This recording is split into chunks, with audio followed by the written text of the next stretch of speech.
We are discussing class 10 Odia medium physical science chapter number 4 carbon और यार यौगिक एथि आलोचना करवा कि सहसंयोज्य बंधर प्रकार भेद देख सहसंयोज्य बंध तीन प्रकार एक बंध गोटे हूँ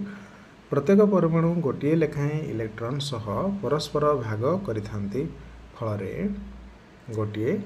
बंध गठित हुए उदाहरण जपरी हाइड्रोजन हाइड्रोजन यहाँ लक्ष्य कर हाइड्रोजन बाह्यतम कक्षर गोटे तार तो टोटाल गोटे ही इलेक्ट्रॉन देख 1 1 रखाई तापर हे दुईटी देख सेयारिंग होती देख ये मझे अच्छा ये दुईटा देख गोटे ये सेयार कला ताकू से गोटे सेयार कला यहाँ तो दुई जनकर ए भाग रही माने गोटे हाइड्रोजन दुईटी लेखा परमाणु एवं तो यहाँ होगा गोटे हाइड्रोजन अणु यहाँ है एक बंध नेक्स्ट देखा दुई बंध प्लीज सब्सक्राइब आवर चैनल दुई बंधे देखा प्रत्येक परमाणु दुईटी लेखाएं इलेक्ट्रॉन भाग कर दुईटी बंध करते उदाहरण हूँ oxygen O2 please subscribe our channel.